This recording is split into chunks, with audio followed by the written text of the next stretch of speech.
Ako ang inyong Lolo Pael at ito ang aking kwento. Kaloy, ang batang nagmamayari ng mutya ng saging. May isang kwento ng pamilya noon na minsan ang naging kilala sa lupain ng Mindanao. Ito ay ang mga kalisong na nabibilang sa angkan ng mga mahuhusay na albularyo. Nariyan si Mang Elisto o mas kilalang Eli, ang ama ng 3 magkakapatid na lalaki. Si Kuya Kanor ang panganay, si Carlo ang pangalawa, at si Kaloy naman ang pinakabunso na tila naging dahilan ng pagkamatay ng kanilang ina. Dahil ng isilang ito ay nagkaroon ng komplikasyon sa panganganak na siya nitong ikinamatay. Ang pangyayaring yun ang siyang dahilan kung bakit minsan ay habang lumalaki ang bunsong si Kaloy ay tila sa kanya isinisisi ang pagkawala ng ina. Isang bagay na hindi niya maunawaan noon dahil sa kanyang murang isipan at walang kakayahan na intindihin ang mga bagay-bagay kung bakit sila nagagalit sa kanya. Ngunit habang lumalaki siya, ay unti-unti niyang nauunawaan ng lahat ng sinasabi sa kanyang mga panunumbat. Kung bakit palaging mainit ang ulo sa kanya ng mga ito at kung bakit minsan ay nagagawa siyang saktan pisikal man o emosyonal. Sa halos araw-araw din na namumuhay sila at nag-aaral para may pagpatuloy ang nakagisnang gawain ng angkan, ay siya ang palaging tinutukso dahil sa pagiging lampa at mahina niya. Kahit kailan talaga napakabagal mo maglakad, Kaloy. Tingnan mo, magdidilim na. Niwala pa tayo sa kalahati ng paglalakbay natin. Kapag nainis kami ni Carlo baka iwan ka na lang namin dito. Bahala ka, madami pa namang aswang sa lugar na ito. Oo nga, iwan na natin yan, kuya. Hindi na talaga nagbago Mula noon hanggang ngayon Paasanin pa rin natin ang batang yan. Alam mo na kasing malayong paglalakbay na ginagawa natin, sobrang bagal mo pang maglakad. Isa pa, napakalampa mo. Ilang beses ka nang nadadapa Tingnan mo yung mga sikot tuhod mo, napakarami ng sugat. Pasensya na po, kuya. Sa totoo niyan ginagawa ko naman po lahat para makasabay sa inyo Sadyang madali lang talaga ako mapagod at mahina ang tuhod ko. Ang sakit-sakit na nga po ng mga paa ko Kaya sana kahit konting pasensya po mga kuya. Ay nako, hindi pwede ang ganyan sa angkan natin. Ang mga albularyo ay hindi pwedeng pabagal-bagal. Tayo ang magiging tagapagmana at inaasahan ng ating mga kalahi. Tapos, kilos mo lang di mo kayang baguhin. Ikaw talaga yung nagdadala ng kamalasan sa atin Ikaw na nga yung dahilan ng pagkamatay ng nanay natin. Tapos, ikaw pa din ang magiging pasanin sa buhay ni tatay. Mahiyaya ka nga. Kuya, hindi mo na kailangan sabihin sa kanya yun. Hindi niya pa yata alam na. Hindi niyo na po kailangan magbulungan. Naririnig ko naman kayo Matagal ko nang alam na ako ang dahilan ng pagkamatay ni nanay. Hindi naman po ako bingi para di marinig yung palagi niyong pinag-uusapan sa tuwing may nangyayaring masama sa pamilya Ako po yung malas. Ako yung mahina. Nasa akin na lahat ng mga katangiang hindi pasok sa inyong mga pamantayan Ano ka ba, Kaloy? Tumigil ka na nga dyan sa sinasabi mo. Huwag ka na nga magsalita. Hindi, kuya. Kailangan ko pong magsalita kasi kailangan nyo rin pong marinig yung nasa loob ko Gusto kong humingi ng tawad sa inyo kung ano man yung nagawa ko ng panahong yun. Ang hindi ko lang maintindihan ay bakit ako kailangan sisihin sa pagkamatay ni nanay? Ano bang muwang ko nun? Ginusto ko ba yun? Ginusto ko bang walang makagis ng ina? Sinisigaw mo ba kami? Ano, lumalabang ka na? Sandali, ano ba? Tumigil na nga kayong dalawa. Ang yabang mo Akala mo naman may pagmamalaki ka na. Alam pa mong yan? Kung makasigaw ka, akala mo kung sino ka. Ano ba akala mo? Kaya ka namin pinagsasabihan na mahina dahil ganun lang yon? Hindi, Kaloy. Hindi ganun yon. Kung hindi, bakit? Totoo namang mahina ka Totoong pasanin ka. Lalo na ni Itay. Pero itong tatandaan mo, Kaloy. Hindi sa lahat ng pagkakataon ay nasa tabi mo kami. Paano kung isang araw wala kami ni Itay? Sinong tutulong sa'yo? Kailangan mong maging matapang, maging malakas para di ka mapahamak. Hindi ko naman talaga gusto to Hindi mo gusto ang ano, ha, Kaloy? Hindi mo gusto na ituloy ang misyon natin? Opo. Kailangan ba talaga natin gawin to? Bakit yung ibang bata nakikita ko nag-aaral lang, naglalaro, samantalang tayo, lakad ng lakad at kung saan saan nakakarating. Hanap ng hanap sa mga mutyang di ko naman alam kung bakit kailangan natin hanapin. Ano bang mapapala natin sa mga yan? Hindi ko maintindihan, kuya eh. Ano bang pinaghahandaan natin? May kaaway ang angkan natin? O may gera bang magaganap kaya... Huwag ka mag-alala, Kaloy. Dahil lahat ng tanong mo ay tanong din namin ni kuya. Mas marami na kaming pinagdaanan kaysa sa iyo na mas bata. Pero kailangan natin magtiwala sa tatay. Kapag sinabi niyang aralin natin ang kaalamang natanggap, gawin natin. Siya ang mas nakakalam sa tama at mali. At kung para saan ang lahat ng ito. Sundin na lang natin ang sinasabi niya dahil mas alam niya kung bakit natin ito ginagawa. Tama. Kaya wag na kayo masyadong mareklamo, no? Wag na rin kayo magtanong o kokontra pa. Tara na. Nauubos na yung oras natin eh. Kailangan pa nating umakyat sa bundok na yon para sa mutya ng saging na ayon sa bulong-bulungan sa bayan minsan ang nakita sa tuktok. Maganda rin kayo. Gaya nung una baka mapasabak din tayo sa labanan dahil siguradong may nagbabantay sa mutyang yon. Nang sabihin niyo ng kanyang kuya ay walang nagawa si Kaloy kundi ang huminto na lamang sa pagluha at sumunod sa paglalakad ng mga kapatid. Tama rin ang kanyang turan, mula nang magkamalay siya sa gawaing albularyo ay palagi na siyang isinasama sa mga paglalakbay. Ginagawa nila yon sa tuwing may napapabalita na may mutya sa isang lugar. Ito na rin ang tila nagiging misyon nila dahil na rin sa kagustuhan ng ama na sila ay makakuha ng marami upang matawag silang mahusay na albularyo at antingero. Noong mga panahon kasi nila, ang may pinakamaraming mutya, anting-anting at iba pa ang siyang itinuturing na malakas sa buong angkan. Ngunit ang pagkuha ng mga ganoong bagay ay hindi nagiging madali. Gaya ng sabi ng panganay na si Kuya Kanor, ang bawat mutya o anting-anting ay binabantayan ng kakaibang nilalang. Maaaring engkanto, lamang lupa, aswang o kaya naman ay ermitanyo na nagbibigay pagsubok sa kanila bago makamit ang inaasam. Marami na silang paglalakbay at pagtatangkang pagkuha sa mga mutya. Ngunit iilan lamang dito ang may tuturing na tagumpay dahil karamihan natatalo sila at walang naiuuwi. Kung isasalarawan naman ang katangian ng magkakapatid, si Kuya Kanor na panganay ang may tuturing na pinakamatapang sa kanila.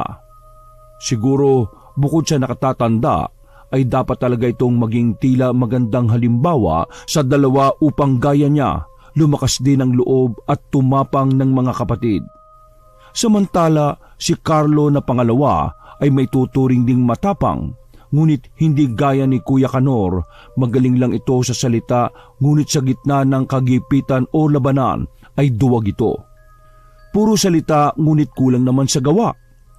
Ang huli ay si Kaloy na pinakabunso ang talaga namang pinakamahina sa kanilang tatlo. Gaya ng unang salaysay, lampa ito at laging nadadapa. Hindi rin ito kayang ipagtanggol ang sarili dahil kung wala ang mga kapatid, malamang sa malamang ay ilang beses na itong napahamak o kaya naman ay matagal nang binawian ng buhay. Bukod dyan, dumagdag pa ang tila pressure sa kanilang mga balikat dahil nasa dugo nila ang pagiging mahusay na albularyo at ang ama ng tatlo.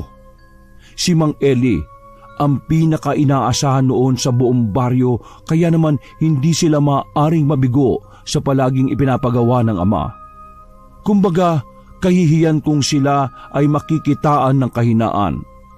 Isa pa, kapag nawala na ang amang si Mang Eli, isa sa kanila ang dapat na pumalit kaya bago mangyari yon, dapat sila ay masasabi ng handa upang hindi mapaya sa angkang kinabibilangan. Matapos ang halos 2 oras na lakaran, narating na nila ang itaas ng kabundukan kung saan natatanaw ang napakaraming puno ng mga saging at iba pa. Iba't ibang uri ng puno ng saging ang nakikita nila at hindi rin sila sigurado kung alin sa mga punong yon ang may mutya. dahil kinain na ng dilim ang buong paligid. Nagpasya ang magkakapatid na magpalipas muna ng gabi. Si Kuya Kanor ang naghanda ng kanilang matutulugan kasama na ang paggawa ng apoy upang hindi sila lamigin. Si Carlo naman ang naghanda ng kanilang makakain, mga nilagang kamote, saging at iba pa. Samantala, si Kaloy ang inutusang maghanap ng mga bulok at maliliit na sanga upang maging panggatong sa kanilang apoy. Etong Sulo, maghanap ka ng mga panggatong ha. Huwag ka lang masyadong lalayo sa kinalalagyan natin dahil mahirap ang maghanap ng nawawala sa gabi. Sumigaw ka, tawagin mo kami kung kailangan mo ng tulong. Maliwanag? Pero kuya, natatakot po ako eh. Baka pwede po na magpasama ko kay Kuya Carlo. May ginagawa ang kuya mo. Kapag sinaba mo siya, anong kakainin natin mamaya? Lagi ka pa namang gutom. Isa pa, ano bang laging bilin ni Tay Eli sa atin ha? Sumunod po sa nakakatanda. O ngayon, tatanungin kita. Sino mas matanda sa atin, Kaloy, ha? Kayo po ni Kuya Carlo. Pero wala naman po sa edad, hindi ba? Kapag sariling kaligtasan mo ang kailangang intindihin. Yang ka na naman, Kaloy eh. Nakikipagtalo ka na naman sa akin eh.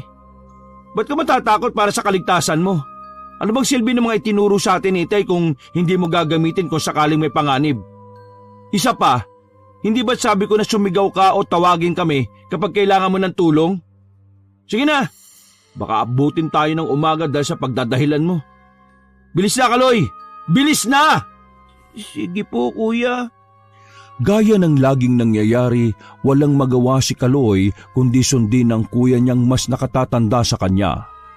Gamit ang sulo, matyaga siyang naghanap ng mga bulok at tuyong sanga na magsisilbi nilang panggatong. May iilan siyang napupulot pero hindi ganun karami. Sa takot na baka pagalitan siya ng kanyang mga kuya, panandalian siyang lumayo upang mas makahanap ng mas marami pa. Ilang minuto nang makarami-rami na, naisipan niyang lumingon kung nasaan ang kanyang mga kuya. Ngunit kadiliman lamang ang kanyang nakikita. Hindi na niya matanaw ang apoy na binuo ng kanyang kuya. Hindi na niya matanaw ang apoy na binuo ng kanyang Kuya Kanor. Na mga sandaling yun, ang kinalalagyan niya lamang ang maliwanag dahil sa hawak na sulo. Ilang akbang pa ang ginawa niya at nang makumpirmang napalayo nga siya at naligaw, ay unti-unti siyang nakaramdam ng kaba at takot. Mas lalo pang nakaramdam siya ng takot nang marinig ang kakaibang kaluskos mula sa kung saan. Agad siyang napasigaw ng wala sa oras. Kuya Kanor! Kuya Carlo! Ngunit walang tumugon sa kanyang mga tawag.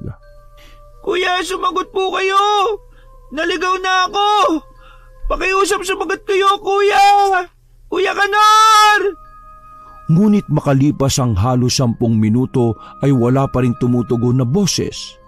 Na mga sandaling yon ay napaluha na si Kaloy dahil sa labis na takot. Naglakad siya ng mabilis at inilawan ng bawat madadaanan, ngunit pawang mga puno lamang ng saging ang kanyang nakikita at natatanaw. Lalo siyang kinabahan at natakot nang humampas pa ang malamig na simoy ng hangin na muntik nang magpapatay sa sulong hawak-hawak niya. Dahil doon, nagtayuan ang kanyang mga balahibo. Napamasid siya sa kawalan at sadyang nilalamon ng nakabibinging katahimikan ng buong paligid. Hahakbang na sana siya upang magpatuloy sa paglalakad, ngunit nakarinig siya ulit ng mga kaluskos na nagmumula sa kanyang likuran. Dahil doon, napalunok siya ng laway habang unti-unting nililingon ito. Hindi ka aswang, hindi ka engkanto, hindi ka multo. Napasigaw si Kaloy at nabitiwan ng mga hawak na sanga dahil sa pagkagulat nang tumambad sa kanya ang isang matandang lalaki na sobrang kulubot na ang balat. Puti na ang mga buhok at nakayuko. Puti na ang mga buhok at nakayuko na rin na tila kuba. May hawak yung sanga na nagsisilbi nitong tungkod. Sino po kayo? Anong ginagawa nyo rito sa tuktok ng sagingan? Gaya ko ba'y narito kayong tatlo para sa mutya ng saging? Teka, bago ko po kayo sagutin, bakit alam mong 3 kaming narito? Saka, bakit alam mo yung tungkol sa mutya? Albularyo ka din ba o isang ermitanyo na bantay ng mutya ng saging? Kanina ko pa naririnig na isinisigaw mo ang pangalan ng 2 lalaki, Kuya Kanor at Larlo, hindi ba? Napakamot sa ulo si Kaloy dahil sa tinurang yun na matanda. Saka, totoo bang albularyo ka? Ilang taon ka na ba? 12? 13? Napakabata mo pa para ituring ang sarili mo na isang albularyo. Hindi pa naman po ko ganap na albularyo. Pero kami sinasanay na at may kaalaman na tungkol sa ganong gawain. Pero hindi niyo pa po sinasagot yung tanong ko eh. Sino po ba kayo? Kilala ko sa maraming pangalan. Ngunit estranghero ako sa taong hindi ko lubos na kakilala kagaya mo. Hindi ko po maintindihan yung sinabi niyo. Narito ba kayo para sa mutya? Opo, nandito kami para kunin ng mutya ng saging. Saka hindi po ako 13, 15 anyos na po ko. Bata ka pa rin. Kaya pala. Anong kaya pala?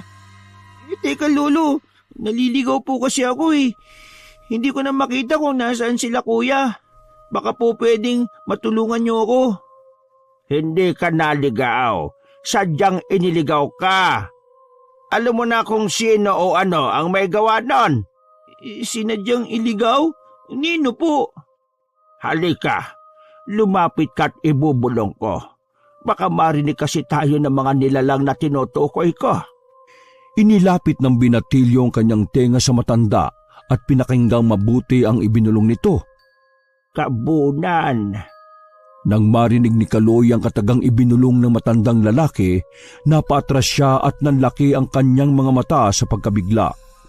Kung hindi siya nagkakamali, ang isang gabunan na isang uri ng aswang na mababagsik at nabibilang sa matataas na uri. Bukod sa sadyang malalakas sa mga nilalang na yon, ay may kakayahan din ng mga ito na wala sa ibang uri ng aswang. Kaya nilang magbago ng anyo anumang oras nilang gustuhin. Kaya nilang gayahin ang baboy ramo, lobo, aso at iba pa na mula sa pinakamaamo hanggang sa pinakamabangis na hayop. Bukod doon, kaya rin nilang manakit at maging halimaw kahit sikat pa ang haring araw. Sila ang mga aswang na hindi nakakalipad at kumakain ng tao minsan sa isang taon. Ang mga gabunan din ang itinuturing sa kanilang lupain na malakas at nakakatakot na kalaban ng tulad nilang may lahing albularyo o antingero. Hindi pa po ko nakakita ng maski isang gabunan. Sabi ng tatay ko, ilang dekada na ang nakakaraan eh. Napatahimik na sila ng mga mahusay na albularyo noon eh, na mula sa lahi namin. Kaya parang imposible na meron pang natira sa kanila. Ngunit biglang natahimik din si Kaloy na maaari din naman talagang posible na may nakaligtas sa digmaan nangyari noon. At isa pa ay totoo namang misteryoso ang pagkaligaw niya. Hindi lang isa ang naritong gabunan, bata. Madami silang nakamasid at binabantayan ng mutya. Binabantayan po? Pero bakit? Anong gagawin naman nila sa mutya ng saging? Kaya ba nilang hawakan ng bagay na yon? Napakamot na lang ng ulo ang matanda sa dami ng tanong ni Kaloy. Para itong isang batang paslit na nangungulit sa kanyang lolo at panayang tanong sa kanyang mga nakikitang bagay. Ngunit imbis na mainis ay sinagot na lamang siya ng matanda na puno ng pasensya. Hindi ko rin alam ang sagot sa mga tanong mong yan, iho. Kaya babalaan na lamang kita. Hanggat may oras pa ay bumaba na kayo ng bundok na ito at wag nang bumalik pa. Hindi kayo ligtas dito. Mga bata lamang kayo. Hindi nyo kakayaning labanan ng mga mababangis na gabunan. Kung maraming gabunan dito, bakit kayo po? Hindi kayo aalis o tatakas para makaligtas mula sa kanila? Ang totoo nagdadalawang isip pa ako kung itutuloy ko o hindi yung pagkuha. Hindi ko rin kasi kabisado ang kapangyarihang taglay ng mga gabunan. Ako man nangangamba sa buhay ko. Kung gayon, kailangan ko na makabalik sa mga kapatid ko. Ayaw ko mapahamak ni isa man sa amin. Maski naman naging malupit sila sa akin mula nung bata pa ako, mahal na mahal ko pa rin sila. Sasabihin ko umuwi na kami dahil merong mga malalakas na kalaban. Tama. Kumbinsin mo sila, iho. Bilisan mo. Tumatakbo ang oras. Bubulong ako ng orasyon para maalis ang pagkaligaw sa iyo. Magtungo ka sa kaliwang direksyon. Naroon ang mga kapatid mo. Sige po. Maraming salamat po. Nang tumalikod sa matandang lalaki si Kaloy, napansin niyang nagbago ang daan. Nang muli niyang ibaling ang tingin sa isa upang magpakita ng tuwa, wala na ito roon. Napabuntong hininga siya bago muling pulutin ng mga nabitiwang panggatong at bumalik sa kanyang mga kuya. 5 minuto lamang ay natanunan niya ang lugar na may apoy kaya't alam niyang naroon ang kanyang 2 kuya. Nang makarating, agad niyang ibinaba ang panggatong at hindi na nagdalawang isip pa na sabihin ang ipinagbilin sa kanya na matandang nakausap. Kuya, kailangan na po natin makalis sa lugar na ito ngayon din. Ang pagkuha sa mutya, wag na po natin ituloy. Delikado. Anong sinasabi mo, Kaloy? Malamang, naduduwag na naman yan, kuya. Anong duwag? Hindi ba't sa ating 3 ikaw ang pinaka? Oy, tinatanong kita, Kaloy. Anong sinasabi mo na kailangan na nating umalis dito? Wag na po natin kunin ang mutya, delikado. Hindi pwede, Kaloy. Alam mo kabilin-bilinan sa atin ni tatay na kailangan nating makuhang mutya. Kung ano man yung kinatatakutan mo, wala akong pakialam. Wala sangka natin ang mahina at duwag. Haharapin ko kung ano mang pagsubok ang pwedeng ibigay ng mutya. Basta makuha lang natin yon. Pero kuya, kung natatakot ka, umalis ka na. Umuwi ka na. Pakinggan niyo muna ako, kuya. Bago kayo magsabi na masasakit na mga salita. Para naman sa atin to Huwag na tayong tumuloy dahil... Tumigil ka na nga sa kalokohan mo. Pinakuha ka lang ng panggatong Nag-aasang bata ka na naman. Kuya, may mga gabunang nakabantay sa mutya. Ilang segundo ng katahimikan ang namayani sa 3 magkakapatid. Ngunit bigla ring natapos yun nang biglang humalakhak ng napakalakas ang 2 nakakatanda. Pinagtawanan nila ang sinabing yon ni Kaloy. Dahil determinadong pakinggan siya ng mga yon at makumbinsin niya ang mga ito, ay muli nitong inulit ang kanyang sinabi. Nagsasabi ako ng totoo, mga kuya. Hindi po ako nagbibiro. Bakit kayo tumatawa? Paano hindi kami matatawa? Gabunan ang paulit-ulit mong dinadahilan. Nakikinig ka ba sa angka natin? Matagal na natin silang natalo, Kaloy. Matagal na silang nanahimik o marahil nga wala na sa lugar natin. Saka, saan mo ba nakukuha yung mga sinasabi mo? Kaya ka ba nawala na matagal dahil nag-iisip ka ng idadahilan para umuwi na tayo? Dahil ang totoo, ulitin ko takot ka lang, Kaloy. Takot ka! Bakit ayaw niyong maniwala sa akin? Isang albularyo din na nagsabi sa akin noon na mas nauna sa atin na magpunta rito. Nakita ko sa mga mata niya na nagsasabi siya ng totoo Sa totoo nga niyan, naligaw talaga ako kanina dahil sa kagagawa ng isang gabunan at siya ang tumulong para makabalik ako sa inyo. Para masabi kong impormasyon na to. Nakakatawa ka talaga, Kaloy. Albularyo, sa gitna ng madilim na sagingan. Nako, malay mo, gabunan na yung nakita mo at nagpapanggap lang. Nauto ka naman. Huwag ka nang gumawa ng kung ano-anong kwento, Kaloy. Bilang nakatatanda sa ating 3, ako na nagsasabi sa yung wala na mga gabunan sa lugar natin. Huwag ka na mag-ilusyon o mag-isip ng kung ano-ano.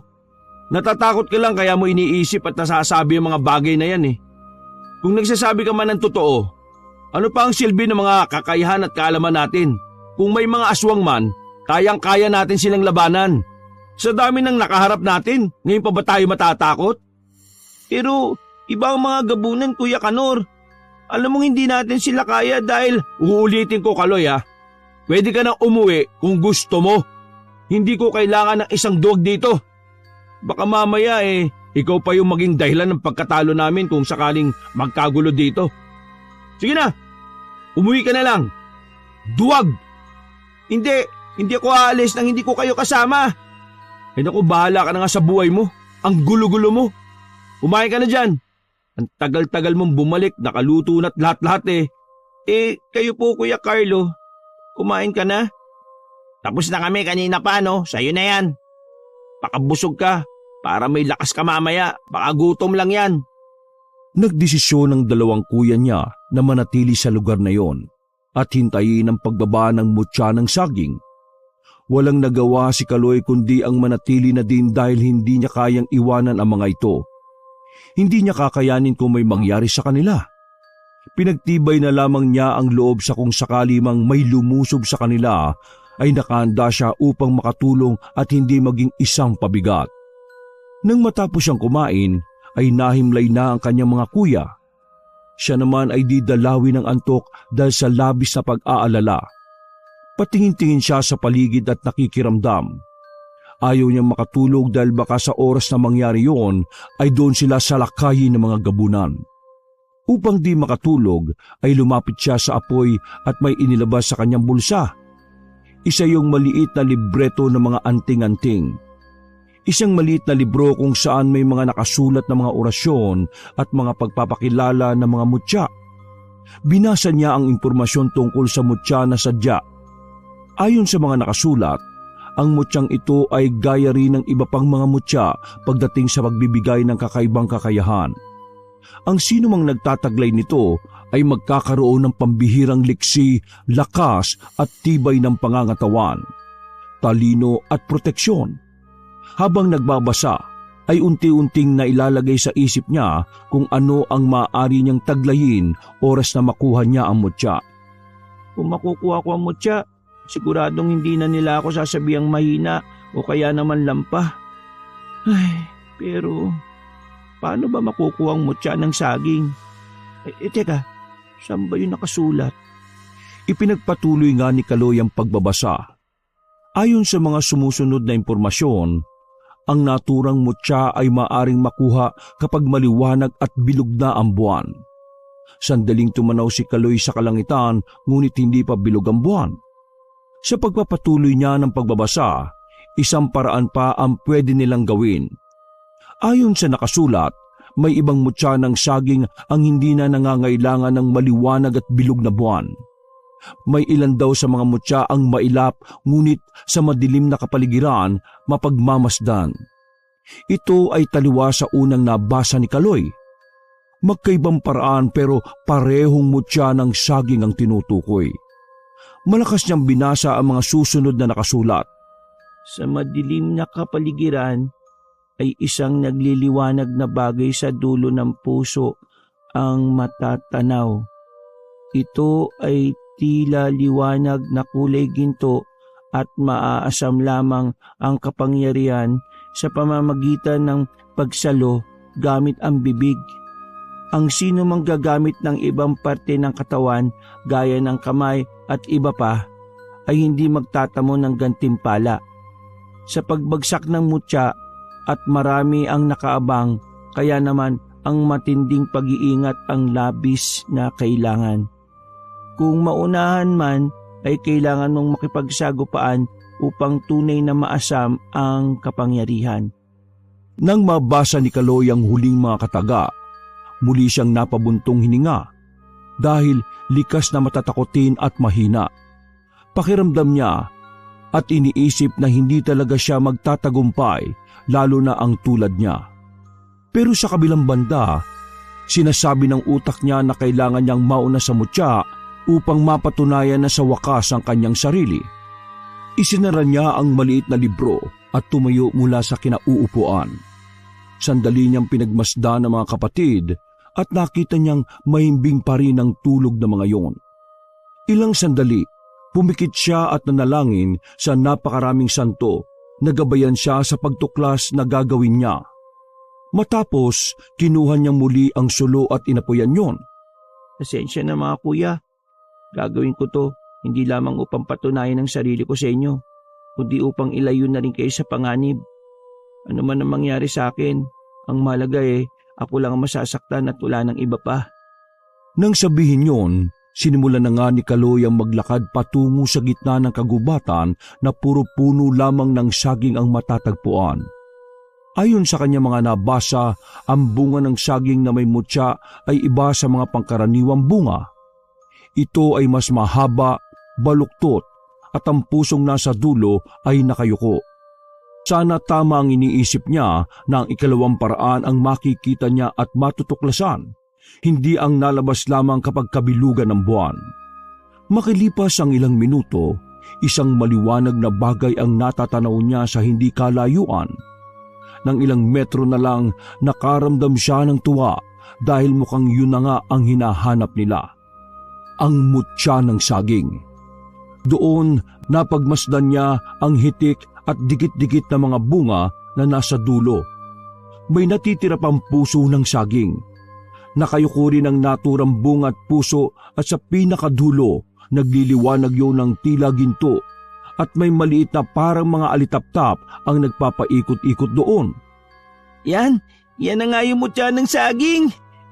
Huwag kang magsaya, bata. Gaya mo, kanina pa namin hinahanap ang mutya ng saging. Ang patakaran nga lang namin kung sino ang unang makakita, sa kanya ang mutya. Biglang natigilan ng binatilyo nang marinig ang nagsalita mula sa kanyang likuran. Bigla rin niyang naramdaman ang kakaibang lamig ng hangin at ang tila ba mga matang nakatingin sa kanya. Ha? Sino ka? Bakit hindi ka tumingin sa likuran mo, bata? Dahan-dahang nilingon ni Kaloy kung saan ang gagaling ang boses na yon. Laking gulat niya nang makita ang isang nilalang na di niya gustong makita. Nang mapagmasdan ng nilalang, tumulo mula sa mga mata niya ang sariwang luha. Hindi dahil sa hinagpis kundi sa labis na takot. Nang ngumiti ang nilalang na may pulang mga mata, halos kainin ng lupa si Kaloy. Nang hina siya dahil sa panginginig ng kanyang mga tuhod at kalamnan. Ang anyo nito ay may katawang tulad ng sa tao pero ang ulo ay kamukha ng isang mabangis na oso. Ikaw ba ay isang gabunan? Ha! Mukhang matalino ka, bata. May alam ka ba tungkol sa amin? Mula sa kadiliman ng lugar na yon ay lumabas ang ilan pang mga gabunan na aswang. At tulad ng naunang nakita ay meron din ang mga ito ng mababangis na anyo. Teka, natatakot ka ba sa amin? Bakit nanginginig ka? Tangkang lalapitan siya ng gabunan ay biglang sumigaw ang binatilyo. Kuya Kanor! Kuya Carlo! Tulong!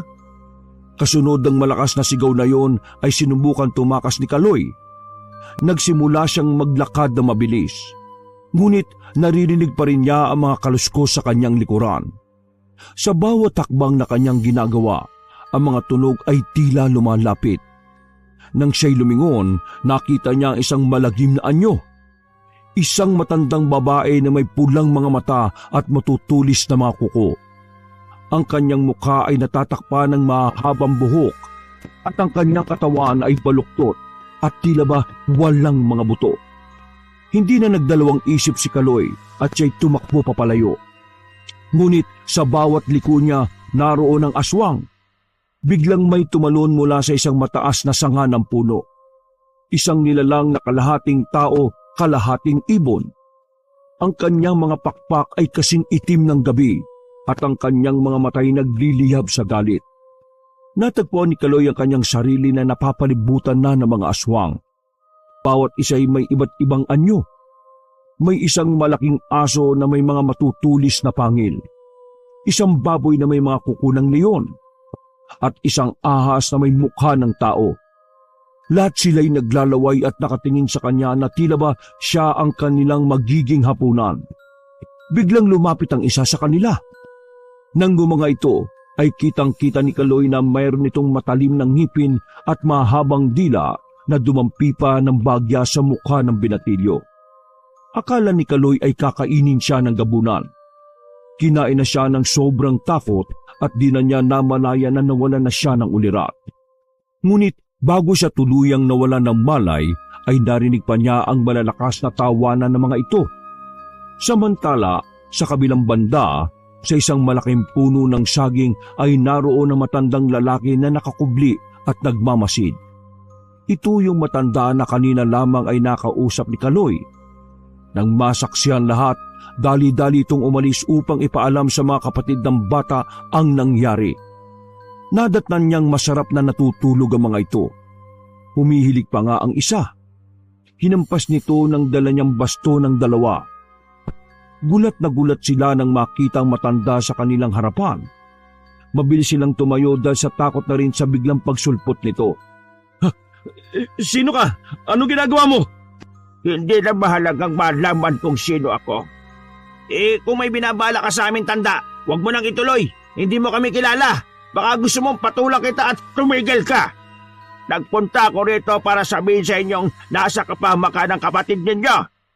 Nakita kong kinuha siya ng mga gabunan at kung ako sa inyo, magmadali kayo.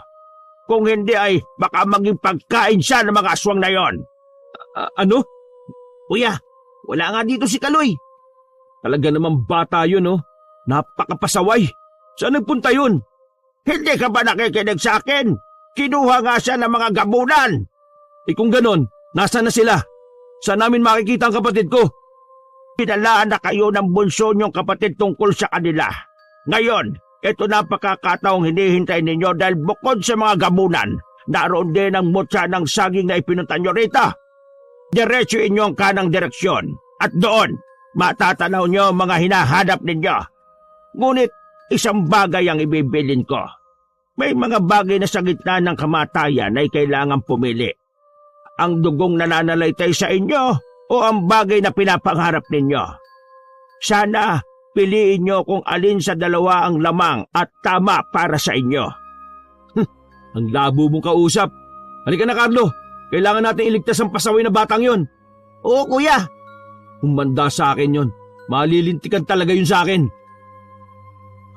Mabilis pa nga sa 4:00 ang pagtakbong ginawa ni Canor at Carlo upang puntahan ang bunso nilang kapatid na si Kaloy.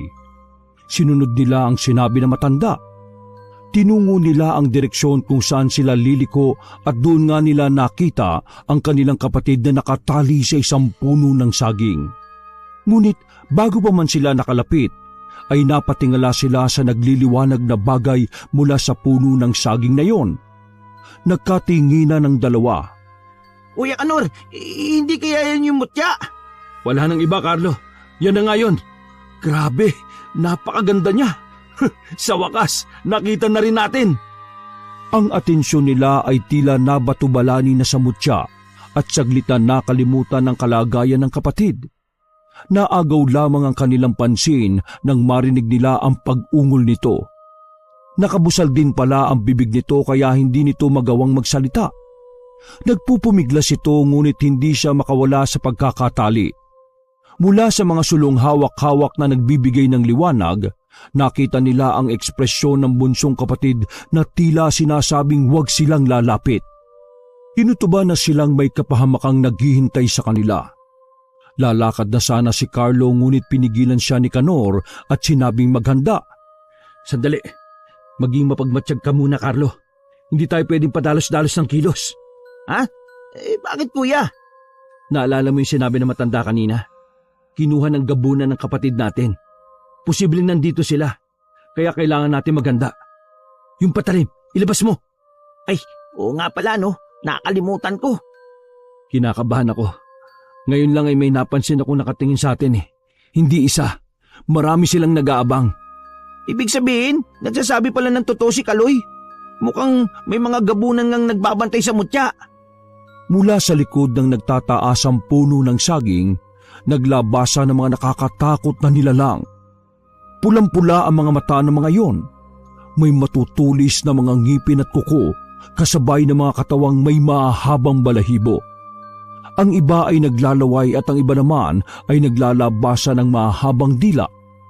Nang mga sandaling yon, sa unang pagkakataon ay naramdaman nila ang salitang takot na palaging nararamdaman ng bunso nilang kapatid. Carlo, alisin mo sa pagkakagapos si Kaloy. Ako nang bahala sa mga ito. Bilisan mo! Kilos! Sa paghakbang ng magkapatid ay isa namang pagsugod ng mga aswang na gabunan. Ang bawat lalapit ay isa-isang sinasaksak at sinusugatan ni Canor gamit ang patalim na minana niya pa mula sa kanilang lolo na albularyo. Mahusay sa pakikipaglaban gamit ang lakas ang binatang si Kanor. Samantalang bilis at liksi naman ng kay Carlo, na maski hinaharangan siya ng mga aswang ay nagawa nitong lumusot at malapitan ng bunso. Gamit ang sariling patalim, agad nitong inalis sa pagkakatali ang isa. Nang maalis, nakita ni Kaloy ang pagsugod ng mga aswang kaya't mabilis nitong tinulak ang kanyang kuya. Nasubsob sa lupa si Carlo. Si Kaloy ang sumangga sa sunod-sunod na pagsugod sa kanya ng aswang. Pinagkakalmot nila ang murang katawan nito. Nagkaroon siya ng malalalim na sugat. Kahit na ganoon, pinilit niyang lumaban. Kinuha niya ang sarili niyang patalim na nasa bewang at gamit ang lakas, pinagsasaksak niya ang bawat lalapit. Nang makita ni Carlo na nahihirapan na ito, mabilis siyang bumangon at sinipa ang mga aswang na nananakit sa kanyang bunsong kapatid. Lumayo ang mga aswang. Doon sila nagkaroon ng pagkakataon para magkalapit na tatlo. Nagtalikuran sila at kitang-kita nila na napapalibutan na sila ng maraming gabunan. Ano tong ginawa mo, Kaloy? Sinubukan ko lang namang hanapin ang mutya eh. Ginawa ko yun dahil ayaw ko kayo mapahamak. At anong tawag mo sa nangyayari ngayon? Hindi ko naman po alam na ganito mangyayari. At saka, teka, paano nyo nalaman na nandito ko? Hindi na mahalaga yung, Kaloy. Dalawa na lang ang pagpipilian natin. Una, labanan sila hanggang sa makalayo at makatakas tayo. O ikalawa, labanan sila at unaan sa pagkuha ng mutya at saka tayo tatakas kung may pagkakataon. Mahalaga pa ba ngayon ang mutya, kuya? Mas pipiliin kong makatakas tayo kaysa sa habulin pa ang bagay na yan na maaari naman nating ikamatay. Hindi ko alam, Kaloy, pero kung ano man ang maging desisyon yung dalawa, yun ang susundin ko. Alam kong mahalaga ang kaligtasan natin pero ayaw ko ring umuwi tayong luhaan at magmukhang kahiyahiya sa ating angkan. Sa palagay nyo ba patatakasin ba tayo ng mga ito? Kahit hindi natin kunin ang mutya, kung hindi tayo lalaban, papatayin nila tayo. Hindi tayo magdidesisyon at pipili kung mabubuhay o mamamatay tayo ngayong gabi. Ngayon lang tayo makakarap ng gabunan, pero dapat ibigay natin ang lahat na makakaya natin para makaligtas dito. Tama ka, Carlo. Sige, kailangan nating lumaban. Kailangan natin makabalik ng buhay sa ating ama. Kuya, natatakot ako. Ayaw ko pang mamatay. Magsasalita pa sanang muli ang pinakamatanda sa magkakapatid, ngunit hindi natuloy nang magsisugod muli ang mga aswang na gabunan. Sa pagkakataong yon, isang gabunan ang naging baboy ramo na sobrang laki at tumalon papunta sa kanila. Dahil doon, napasigaw ang tatlo at muling nagkahiwa-hiwalay. Gaya ng una, lumaban ng buong tapang si Kanor. Si Carlo naman, nang papalapit na ang mga aswang ay parang bata itong nagtatatakbo. Samantala si Kaloy halos maihisa sa lawal na maging isang malaking aso ang kaharap na gabunan. Maawa kayo sa amin, pakiusap. Kunin niyo na lang yung mutya, wag lang ang buhay namin. Napatras man at nanginginig. Nakahawak pa rin siya sa patalim at nakahanda niya itong gamitin kung sakaling sugurin siya ng malaking aso. Labis siyang ginagapi ng takot lalo na't gumagawa ito ng nakakatakot na pag-atungal. Sa loob ng halos 5 minuto ay nagpatuloy ang labanan sa pagitan nilang magkakapatid laban sa mga aswang na gabunan. Ilang sandali, nasakal si Kaloy ng isa sa mga yon at inihagi sa puno ng saging kung nasaan ang mutya. Sa lakas ng pagkakahagis ay tila ba nabalian ang likod niyang tumama sa katawan ng puno. Doon halos mapapikit siya mula sa sakit na nararamdaman. Nang iangat niya ang kanyang ulo, kitang-kita ng dalawang mga mata niya kung paanong pagpapapaslangin ng 3 gabunan ng ikalawa niyang kuya na si Carlo. Nang mawalan yon ng lakas, iniangat ito ng isang gabunan at pinutulan ng ulo. Kuya Carlo! Nang ibaling niya naman ang tingin sa harap, nakita niya ang papalapit na gabunan. Nakahanda na ang matulis nitong mga kuko at ngipin upang siya ay paslangin.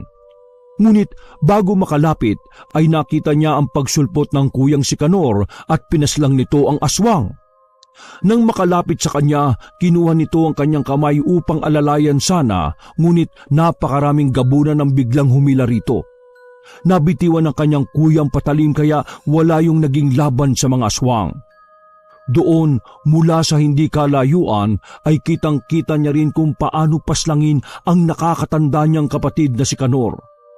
Sa huli, binutas ng isa sa mga gabunan ng tiyan nito at nang makuha ang lamang loob, nilantakan yun kasama ng iba pang mga aswang. Mga walang iya kayo! Papatayin ko kayo, mga gabunan! Sa galit, nanginginig na gumapang si Kaloy at kinuha ang patalim ng kanyang kuya. Ngunit napahinto rin siya nang papalapit na ang mga gabunan. Ang lahat ng mga yun ay galit na galit din. Mas lalong namula ang mga mata at naglabasa ng matatalim ng ngipin kasabay ng pagtulo ng malagkit na laway. At pagwagayway ng mahahabang dila. Ilang segundo nakaramdam ng tila paglindol si Kaloy. At nang tumingala siya, nakita niyang nasa harap pala niya ang nagliliwanag na puso ng saging kung nasaan ang mutya. Nang makita yun ng ibang mga gabunan, tila mga galit silang hayop na nagsitakbuhan papalapit sa naturang mutya. Si Kaloy naman, isa lang ang naiisip. Ang maunahan ng mga gabunan sa mutyang naging dahilan ng pagkamatay ng kanyang mga kapatid. Itinukod niya ang mga kamay at gamit ang natitirang lakas, itinulak niya ang sarili upang tuluyang makatayo. Nang mahulog ang mutya ng saging mula sa puso nito, sakto yung pumasok sa bibig ni Kaloy, bago pa man makuha at mahawakan ng mabalahibong kamay ng mga aswang. Kung pagmamasdan, tila nagliwanag pa sa kulay ginto ang bibig ni Kaloy bago yun mawala at muling tuluyang kainin ng dilim ang paligid. Nang malunok ito ng bata at bumagsak sa kinatatayuan, tuluyan siyang nawala ng ulirat. Sa galit ng mga gabunan, sabay-sabay silang nagsitalunan at inilabas ang matatalim nilang mga kuko upang paslangin si Kaloy. Ngunit lahat sila ay nagtalsikan ng humampas ang isang piraso ng sanga sa kanila. Nang makabangon at makatayo, pinagmasdan nila kung kanino nang galing yon. Mula sa matandang lalaki. Bago pa man makaganti ang mga gabunan, biglang nawala ang matanda kasama ng walang malay na si Kaloy. Pagsapit ng umaga, nang magmulat ng mga mata ang batang si Kaloy, ay napagmasdan niya sa tabi ang bangkay ng kanyang mga kuya na sina Kanor at Carlo. Dahil doon, napahagulgul siya at naramdamang muli ang sakit, lalo na nang maalala ang mga senaryo kung paano napaslang ang mga ito. Ilang sandali, isang pamilyar na tao rin ang natanaw niyang nakatayo malapit sa kanya. Ikaw bang nagligtas sa akin mula sa mga gabunan? Oo, ako nga, iho. Bakit huli ka na nang dumating? Bakit hindi mo kami tinulungan ng sugurin kami ng mga gabunan? Kasi kung hindi mo naman talaga gagawin yun, bakit mo pa ako iniligtas? Bakit? Bakit?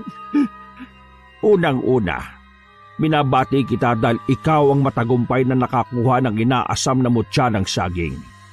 Ikalawa, hindi yan ang tanong ko. Ang sabi ko, bakit hindi mo kami tinulungan sa gitna ng labang yon? Gayong may kakayahan ka naman pala. Bakit? Bakit hinintay mo pang mamatay ang dalawang kuya ko? Dahil hindi ako tumutulong sa mga estrangherong hindi ko kilala, iho. Yun ang sarili kong prinsipyo na kailanman ay hindi maaaring questionin ninuman, lalong-lalo ka na isang bata at walang alam sa pag-aalbularyo. Siguro nga, oo bata ko, pero alam ko ang tama at mali. Alam ko kung ano ang dapat na maging prinsipyo ng isang albularyo. Mula nang isilang ako hanggang sa lumaki, ang laging tinuturo sa amin, ang mga albularyo ay matatapang at handang tumulong sa kahit na sino. Kaya uulitin ko ang tanong, bakit hindi mo kami tinulungan?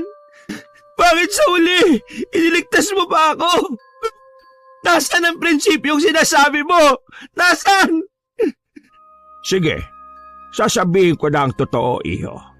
Total, hindi na rin naman may babalik ang mga mahalagang tao na nawala sa'yo. Tama ka naman at tama ang mga aral na natanggap mo. Layunin nga ng angkan natin ang maging matapang at matulungin. Ngunit hindi gaya ng mga nagpalaki sa iyo. Ako ang albularyong nakalimutan na ng lahat dahil sa paghahangad ng mas mataas at dahil na rin sa isang pangyayari sa nakaraan. Tama ang narinig mo. Mas naghahangad pa ako ng mas mataas at gaya ng ambisyon ng mga kapatid mo, gusto ko ring makuha ang mutya ng saging. Alam kong makakasagupan niyo mga gabunan at tinayaan kong mangyari yon. Dahil akala ko ay matatalo niyo sila. Sabi mo kasi lumaki kayo sa pagsasanay at kaalaman kaya't inaasahan kong magtatagumpay kayo. Ang iniisip ko habang nakikipaglabang kayo kapag malapit nyo nang makuha ang mutya ay saka ko ito aagawin.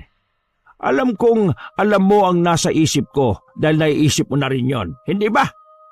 Tama ka. Naisip ko yun pero hindi ako katulad mo. Hindi ka bagay magmay-ari ng mutya ng saging dahil wala kang puso. Wala akong puso. Anong tawag mo sa ginawa kong pagliligtas sa iyo at sa pagkuha ko sa bangkay ng mga kapatid mo? Sana tinulungan mo man lang kami bago mapatay ang kapatid ko. Sana buhay pa sila. Kasama ko pa sana sila ngayon. Wala na tayong magagawa. Nangyari na ang nangyari, bata. Sige, gusto mo pasalamatan kita sa pagliligtas mo sa akin? Pinilit umupo ni Kaloy at tumingin siya sa itaas. Isang malakas na pagdura ang kanyang ginawa sabay apak nito sa lupa. Sana hindi mo na lang ako niligtas. Hindi ko rin alam kung ano ang pumasok sa isip ko kung bakit kita iniligtas. Kung yung mutya lang naman ang gusto mo, bakit di mo na lang inagaw? Dahil nakita kong walang ibang pwedeng magmay-ari noon kundi ikaw. Ikaw ang pinili ng mutya. Alam yun ng mga gabunan. Ako ang pinili ng mutya at kapalit nito ang 2 buhay ng kapatid ko. Pero bakit ako ang pinili? Marahil ay nakita rin sa iyo ng mutya ang nakita ko sa iyo. Yun ay dahil may angkin kang katapangan at ganda ng kalooban. Palagi kang may malasakit sa iyong mga kapatid, iho. Magalit ka sa akin, ayos lang. Karapatan mo yon. Pero iho, tatandaan mo, sa susunod na kailanganin mo ang tulong ay palagi lang akong naririto. Pag-ingatan mo ang mutyang nakakabit na sa iyo. Gamitin mo ito sa kabutihan at hindi sa kasamaan. Sa huli, humihingi ako ng tawad sa pagkukulang ko bilang kaangkan mo sa dugo ng mga albularyo. Marami kang pagsubok na kakaharapin. Maging handa ka at bukas sa mga suliranin. Paalam, iho. Paalam. Nang mawala sa paningin ng matandang lalaki, ay saka lamang muling umagos sa mga mata ni Kaloy ang luha. Muli niyang tiningnan ang bangkay ng kanyang mga kapatid at dahil doon, nakaramdam siya ng labis na paghihinagpis. Nilakasan niya ang loob. Tumayo siya at itinali sa likuran ng bangkay ng 2. Sa kanang kamay niya naman ay naroon ang ulo ng isa. Sa hindi inaasahan, nagkaroon siya ng kakaibang lakas na dahilan upang mabuhat at mabitbit niya ang mabibigat na mga katawan ng kapatid. Ilang oras na paglalakbay, sa wakas ay narating niya na ang kanilang baryo. Nang ilapag niya ang bangkay kasama ang putol na ulo, labis na galit at hinagpis ang naramdaman ng kanyang ama na si Mang Eli. Anong nangyari? Bakit patay na ang mga kapatid mo? Sabihin mo ang totoo. Bakit sila ang namatay at ikaw lang ang natitirang buhay? Bakit? Itay, patawarin niyo po ako. Nang tangkain ko pong mag-isang kunin na mutya, nahuli ako ng mga aswang. Hindi ko inaasahan na darating sina Kuya Kanor at Carlo para iligtas ako. Akala ko mananalo kami sa laban sa kanila pero namatay lang sila, Itay. Patawarin pa po ako. Dahil kasalanan ko kung bakit sila namatay. Ikaw na naman! Ikaw na naman ang may kasalanan! Ikaw na nga ang dahilan kung bakit namatay ang inay mo, tapos pati sa mga kapatid mo! Anong kamalasan ang meron sa iyo bakit pati ang buhay ng mga kapatid mo ay nadamay? Baka pati ako, sa huli mamatay ng dahil sa iyo!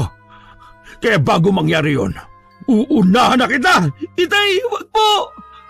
Hinugot ni Mang Eli ang mahabang patalim na nasa kanyang bewang at gamit ang lakas, iwinasiwas niya yon upang gilitan sana ng liig ang sariling anak.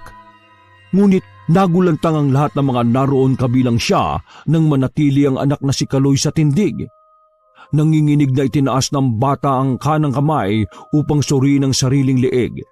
Ngunit nanlaki rin ang naluluha niyang mga mata dahil wala siyang natamong kahit na anong malalim na hiwa o sugat. Imposible! Ikaw ang pinakamahina at pinakalampas sa inyong magkakapatid. Paanong hindi ka tinatabla ng patalim ko? Nang bitiwan ng amang si Mang Eli ang mga salitang yon, muli nitong inihanda ang patalim. Ang anak naman na si Kaloy ay nanatili pa rin nakatayo at tila handa na sa kahit na anumang kaparusahan na gagawin ng sariling ama. Gamit muli ang lakas, walang alinlangang ibinaon ni Mang Eli ang patalim sa tiyan ng sariling anak. Bumaon naman yon, ngunit nang hugutin, walang kahit na anong dugo ang tumulo o lumabas. Ni sugat ay wala rin kundi nabutas lamang ang damit na tinamaan ng patalim. Anong meron sa iyo? Nakuha mo bang mutya ng saging? Yan lang ba ang mga sasabihin at itatanong niyo sa akin, Tay? Matapos na mga nangyari, ang mutya lang ba itatanong mo? Oo, alam ko nagkamali ako at kasalanan ko kung bakit namatay si na kuya. Pero magagawa niyo pala talagang patayin ako. Wala rin pala kayong pinagkaiba sa mga gabunan na nakaharap namin. Wala rin pala kayong pinagkaiba. Mamamatay tao rin pala kayo, Tay. Gabunan? Pero Sa sobrang sakit na nararamdaman, hindi na tinapos ni Kaloy ang mga sasabihin ng ama. Puno pa man ng dugo ang buong katawan dahil sa bitbit ng mga bangkay, tumakbo siya at hindi na alintana pa kung saan siya dadalhin ng mga paa. Panay ang hagulgol niya kasabay ang sunod-sunod na pagsigaw dahil sa sinapit ng mga kapatid at tangkang pagpatay sa kanya ng sariling ama. Hanggang sa mapahinto siya na makarating sa gitna ng kagubatan. Doon inilabas niya ang lahat ng sama ng loob. Mula nung isinilang siya hanggang sa paglaki. Kung paano siya sisihin dahil sa pagkawala ng ina. Kung paano siya ituring na pinakamahina sa kanilang magkakapatid at kung paano iparamdam ng mga yon na siya ay iba sa kanila. Gusto niya mang magalit sa mga kapatid ngunit sa loob-loob niya, mahal niya ang mga ito. May tampo siya, oo. Pero hindi niya alam mahal niya pa rin ang mga ito. Isinumpa man niya ang angkang pinagmulan ngunit sa loob-loob niya, bakit tinahabol pa rin siya ng mga ganitong pagkatao? Hindi niya maunawaan pero isa lang ang alam niya. Kailangan niyang patunayan sa sariling ama na nagtangka sa kanya na hindi siya mahina, na hindi siya lampa, na hindi siya pasanin. Na kahit bata ay kaya niyang sundan ng yapak nito at tuparin ang pangarap ng mga kapatid na maging albularyo. Patato, patutunayan ko sa inyo, Tay, na kahit bata ako, ay kaya ko maging mahusay na albularyo gaya nyo. Kuya Kanor, Kuya Carlo, huwag kayong mag-alala dahil igaganti ko kayo. Kukunin ko ang hustisya at ipapakitang hindi sayang ang pagliligtas nyo sa akin. Babalik ako. Gaganti ako. Hindi ko hayaang mapunta sa walang pagkamatay ninyo. Pangako ko yan, mga kuya ko. Pinagmasdan ni Kaloy ang sarili. Kung noon ay nakikita niyang mahina siya at lampa, ngayon ay alam niyang kakaiba na siya. Nararamdaman niya ang kakaibang lakas mula sa kanyang kaloob-looban. Makalipas ang ilang oras, sinubukan niyang suntukin ang isa sa mga punong nasa harapan at namangha siya nang bumaon ng kamao niya roon at hindi man lang nakaramdam ng sakit. Tumakbo rin siya ng mabilis at gaya ng inaasahan niya, mas mabilis nga siya kung ikukumpara noon. Tumalon din siya at naramdaman niyang magaan ang pangangatawan niya.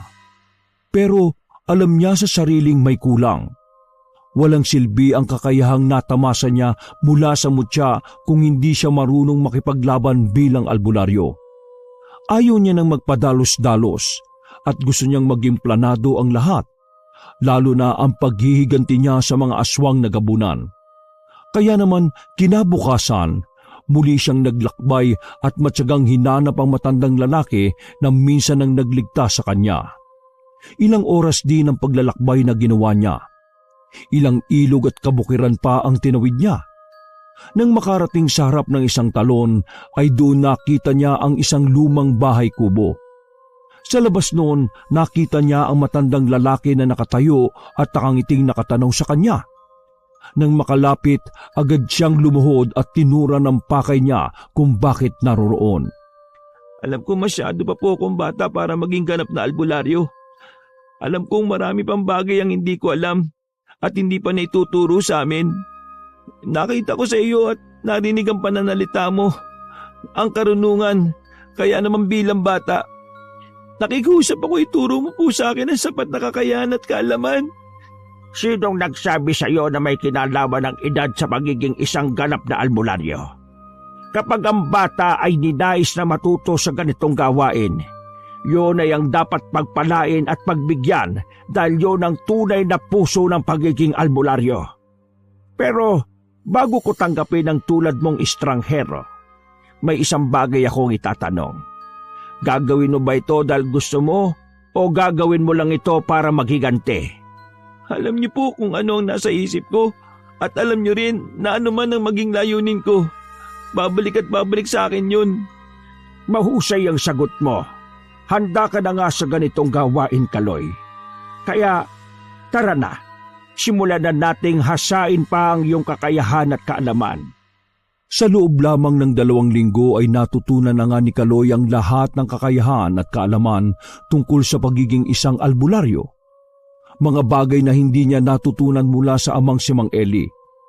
Nariyan ang kaalaman tungkol sa mga lihim na kapangyarihan ng mutya at anting-anting, panggagamot, paghabi ng mga armas at patalim, paglaban sa mga kulam at barang, at lalong-lalo na ang kakayahan sa paglaban ng masasamang nilalang gaya na lamang ng mga aswang. Sa huling araw ng kanilang pagsasanay ay isang punyal na may 2 talim ang ibinigay ng matandang lalaki kay Kaloy. Ngayon lamang sa kasaysayan ng ating angkan at dugo na nagkaroon ng isang batang albularyo. At ikaw yon, Kaloy. Dekada ang kailangan upang ito ay matutunan, ngunit pinatunayan mo sa akin na ang pagnanais na matuto ay hindi nangangailangan ng mahabang panahon o maraming taon. Ang punyal na ito ay minana ko pa sa aking lolo't lola. Tanggapin mo, Kaloy. Alam mo bang ang punyal na yan ang muntik ng umubos ng mga gabunan noon? At yan din ang tatapos sa kanila ngayon sa pamamagitan mo, Kaloy. Sa tingin niyo po ba, magagawa ko yun? Malalakas sila at sobrang bagsik. Isa pa ay madami sila. Pero nasa iyo ang mutya ng saging, iho. Lahat ng kakayahan mo ay sapat na para mapuksa sila. At alam mo ba kung ano ang tingin mo sa kanila ay ganun din ang takot nila sa iyo ngayon? Pero may isang tanong po ako. Bakit po nila binabantayan at gustong kunin ang mutya? Kung sakaling napasa kamay nila ang mutya, hindi lang isang maaring magtamo ng kapangyarihan kundi lahat sila na mapapasahan ng dugo. Sa pananaliksik na ginawa ko tungkol sa lahi nila, ang kakayahan ng isa ay maaring maging kakayahan ng lahat, kaya't maswerteng ikaw ang napili ng mutya. Maraming salamat po. Ngayon, nauunawaan ko na ang lahat at nasagot na ang mga tanong sa isip ko. Isa na lang po ang kailangan kong malaman. Ano yon, Kaloy? Sino po ba talaga kayo? O kahit sabihin nyo na lang po sa akin, ano po ang pangalan ninyo? Malalaman mo rin balang araw, Kaloy. Ang mahalaga ngayon, hindi ka na basta estranghero na lang sa paningin ko. Dahil ikaw ang kauna-unahan kong naging mag-aaral. Matapos ang araw na yon, nagpaalam muna sandali si Kaloy dahil nais nitong dalawin ang libingan ng namayapang mga kapatid.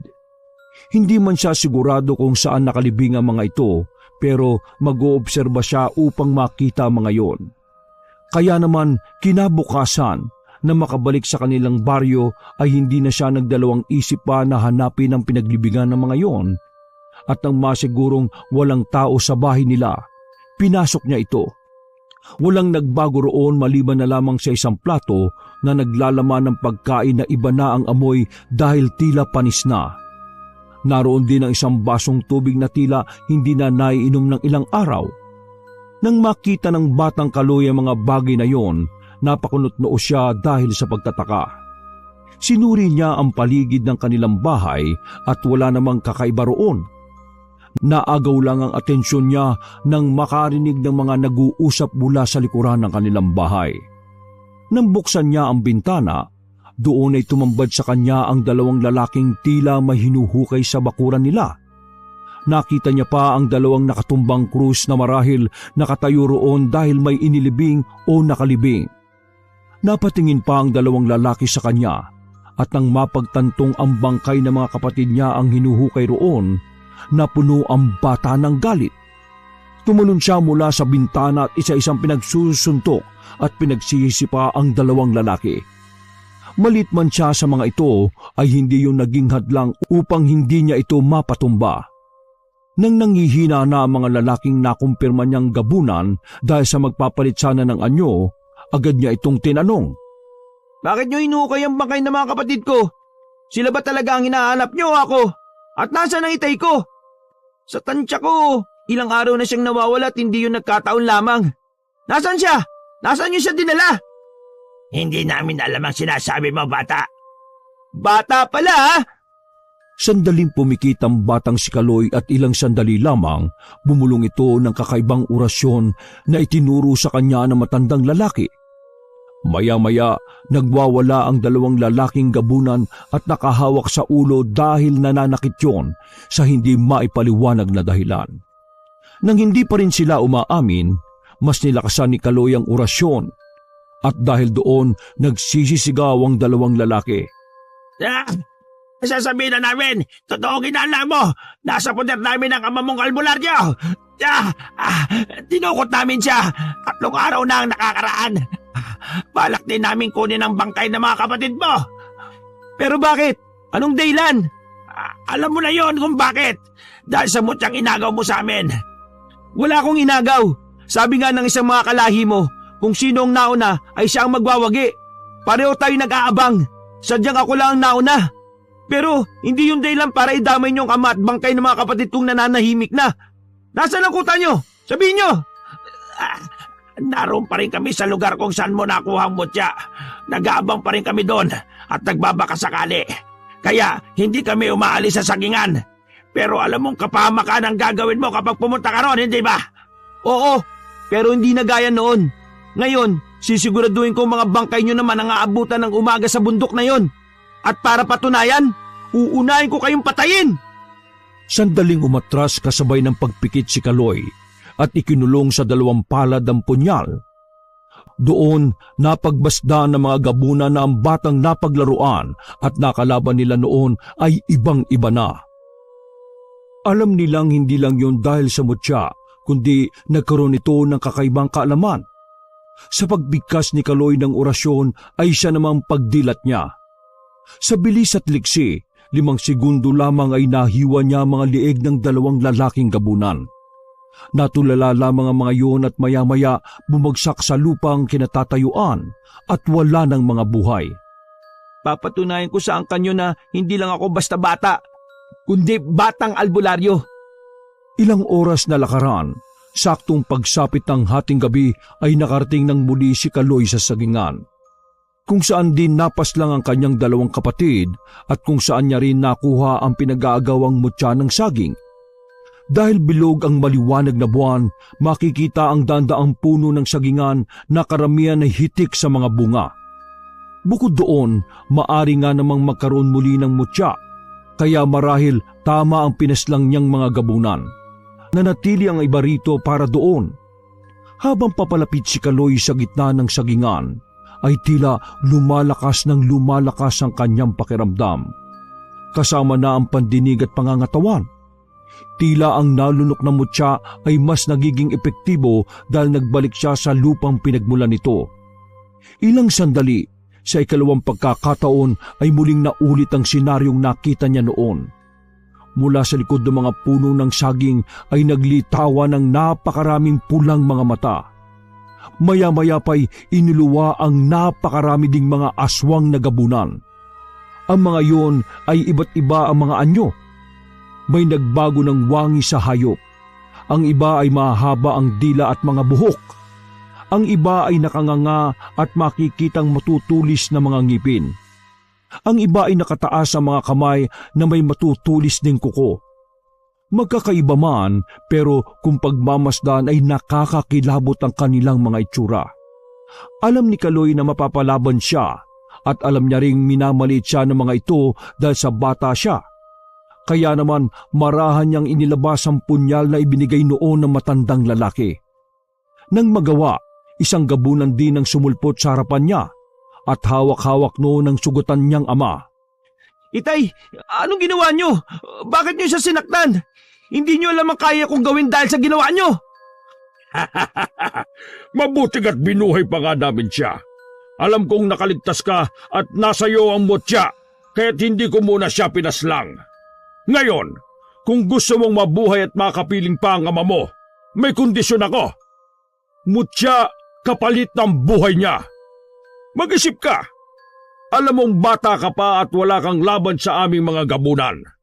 Munti ka na nga naming mapaslang noon pero kapag naulit ang pagkakataon na yon, hindi ko nahahayaang mabuhay ka pa. Kaya ngayon, magdesisyon ka, bata. Kilala ko na kayo at alam kong isuko ko man ang gusto nyo ay papaslangin nyo pa rin kami. Kung noon ay nakita mong nanginginig ako at takot na takot, ngayon ay sisiguraduhin kong ikaw naman ang manginginig sa takot. At sinong tinatawag mong bata? Hindi mo ba alam na ang tinatawag mong bata ang papaslang sa'yo? Hindi inasahan ng gabunan ang sumunod na ginawa ni Kaloy. Umusal ito ng isang malakas na orasyon at mabilis na sinugod ang gabunang may hawak sa kanyang ama. Ilang segundo nagsukayo ng dugo at maya-maya lang ay nabitiwan na nito si Mang Eli at bumagsak yun sa lupa. Walang nakaimik dahil sa gulat. Nang may masmasa na mga aswang ay labi silang nakaramdam ng galit nang makitang patay na ang kanilang pinuno. Sabay-sabay na sumugod ang mga aswang na gabunan. Dahil doon, gamit ang mga natutunan, kakayahan, kaalaman at mutya, ay isa-isa itong pinaslang ng batang albularyo na si Kaloy. Naroon lamang ang kanyang amang nanghihina at kitang-kita niya ang kahusayan ng anak. Hindi siya makapaniwala na ang nakikitang mahina noon ay ang pinakamagaling na ngayon sa kanyang paningin. Sa bawat lalapit ding gabunan sa kanya ay agad-agad na napapaslang ng anak. Tila napagtangkaan niya man itong paslangin noon ay ipinagtatanggol pa rin siya nito. Nakita niyang malaki man ang pagkakasala at pagkukulang niya ay mahal pa rin siya ng anak. Dahil sa senaryong napagmamasdan, nabuhayan ng loob si Mang Eli. Pumulot siya ng matigas at matibay na sanga. Gamit ang natitirang lakas, tinulungan niya ang anak na si Kaloy. Gamit ang napulot na sanga ay nakipagsabayan siya sa paglaban sa mga mababagsik na gabunan. Lakas, laban sa lakas. Liksi, laban sa liksi. Utak, laban sa diskarte. Ang mahihina ang siyang bumabagsak at namamatay. Maririnig sa buong kapaligiran ng sigawan, ungol at nakakakilabot na patayan. Wala ni isang gabuna na makagapi o makasugat man lang kay Kaloy. Kung noon ay lalampa-lampas siya at mahina, ngayon ay halos hindi na siya madaplisan dahil sa taglay na lakas, liksi, kakayahan at kaalaman. Makalipas ang halos 10 minutong patayan, sa wakas ay isang gabunan na lamang ang natitira. Lalapitan na sana ito ni Mang Eli ngunit pinigilan siya ni Kaloy. Ako na ang papaslang sa huling gabunan, Itay. Dahan-dahan nga itong nilapitan ni Kaloy at kitang-kita niya kung paanong manginig ang gabunan na yon nang mapagmasdan siya. Ilang metro napaluhod ang gabunan at kitang-kita sa mga mata nito ang labis na takot dahil sa kaharap na batang albularyo. Patawarin mo ako, bata. Patawarin mo ako sa mga pagkakasalang nagawa ko sa iyo. Pakiusap, huwag mo kunin ang buhay ko. Yan din ang katagang inusal ko sa inyo noon eh. Pero anong ginawa nyo? Pinaslang nyo pa rin ang mga kapatid ko. Ang Kuya Kanor ko at Kuya Carlo ko. Sa tingin mo pagbibigyan ko ang pakiusap mo? O gagayahin ko ang naging desisyon nyo noon? Kahit paslangin mo ako, alam mong babalik at babalik ang mga gabunan para makaganti. Hindi lang 1, 2 o 3, kundi... Hindi na naituloy ng gabunan ang sasabihin ng hiwain ni Kaloy gamit ang punyalang leeg nito. Sumirit doon ang sariwang dugo at ilang sandali lamang nalugutan niyo ng hininga at bumagsak sa lupang kinaluluhuran. Alam kong babalik kayo at kung mangyari man yon, babalik din ng mga mahuhusay na albularyo para paslangin kayo. Tapos na ang laban. Nilapitan ni Mang Eli ang kanyang anak at mahigpit na niyakap. Ibang-iba ka na, Kaloy. Saan mo natutunan ng mga bagay na yan? Sa isang matanda na di ko kilala pero di ako itinuring na iba. Anong pangalan niya? Hindi ko po alam ang pangalan niya eh. Pero sigurado akong isa siyang albularyo tulad natin. Mabuti naman at tinuruan ka niya ng mga bagay na di ko na ituro sa iyo. Patawarin mo sana ako, anak, sa lahat ng mga naging pagkukulang ko. Matapos ang madugong patayan, mula sa likod ng isang puno ng saging ay lumitaw ng may tuwa ang matandang lalaki na tumulong kay Kaloy. Nang makita ito ni Mang Eli, nagulantang siya sa pamilyar na mukha. Nilapitan niya pa ito at sinuri. Hindi siya namamalikmata. Ito ang kanyang nawawalang ama. Ikaw ba yan? Magkakilala po kayo? Napakatagal mong nawala. Akala ko'y patay ka na o kaya naman ay hindi nakaligtas noon nang makipaglaban tayo sa mga gabunan. Kilala niyo po siya, Itay? Siya po yung matanda na sinasabi ko nagturo sa akin eh. Hindi lang magkakilala, Kaloy. Ang taong ito ay ang Lolo Kaloy mo. Tama ang narinig mo. Lolo Kaloy. Dahil sa kanya ko hinango ang pangalan mo. Kaya palang lapit ng loob ko sa inyo at ang bait-bait niyo sa akin. Ikaw palang lolo ko at ama ng tatay ko. Pero matagal niyo na po ba akong kilala? At ano yung narinig kong pakikipaglaban niyo noon sa mga gabunan? Mahabang panahon at kasaysayan na ang lumipas, iyo. At tama ka ng mga narinig. Kasama kami ng ama mo sa mga mahuhusay na albularyo noon na umubos at nagpatahimik sa mga gabunan. Nang matapos ang madilim na kaganapan noon, ay nagpakalayo-layo ako dahil sa pagkamatay ng Lola Flora mo na kagagawan din ng isang gabunan. Tumalikod man ako sa tungkulin, pero ang pagkatao ko ay patuloy na hinahanap ang pagiging isang albularyo. Nagpatuloy ako sa matahimik na pamamaraan hanggang sa makita ko kayo. Muli, humihingi ako ng kapatawaran dahil hindi ko alam na kayo ay mga angkan ng kalisong at mga apo ko pa pala kayo. Kung alam ko lang marahil ay nailigtas pa natin ang mga kapatid mo. Pero siguro ganon talaga ang tadhana. Kung hindi man nangyari yon, malamang ay walang matatawag sa ating angkan na batang albularyo. Ako rin, anak. Kaloy, humihingi ako ng kapatawaran sa lahat ng mga pagkukulang at pagkakasala ko sa iyo. Pangako, babawi ako sa iyo, anak. Kailanman ay hindi ako marunong magtanim ng galit, Tay. Marahil, oo, nagtampo ako, pero kaya kong magpatawad. Ano man ang pagkukulang natin sa isa't isa sa nakaraan, kalimutan na po natin yun at magsimula ng bagong buhay sa inaharap. Salamat dahil ngayon ay mas lalo ko pong naunawa ng totoo kong pagkatao at pinagmulan. Maraming salamat po, Tay, Lolo. Ipinapangako ko pong ipagpapatuloy ko ang angkang pinagmulan natin at ang kakayang meron ako. Ako, si Kaloy Kalisong. Ipinagmamalaki kong ako ay isang batang albularyo. Diyan na nga nagtatapos ang kwento na isang batang itinuring noon na mahina at lampa. Ngunit sa huli ay kinikilalang mahusay at pinakabatang albularyo. Sa paglipas ng maraming taon ay nanatili ng tuluyan ng katahimikan sa kanilang baryo at buong lupain ng Mindanao. At ang kasaysayang binuo ni Kaloy ay tumatak at patuloy na naging inspirasyon sa mga susunod na henerasyon ng pagiging isang albularyo. Wakas!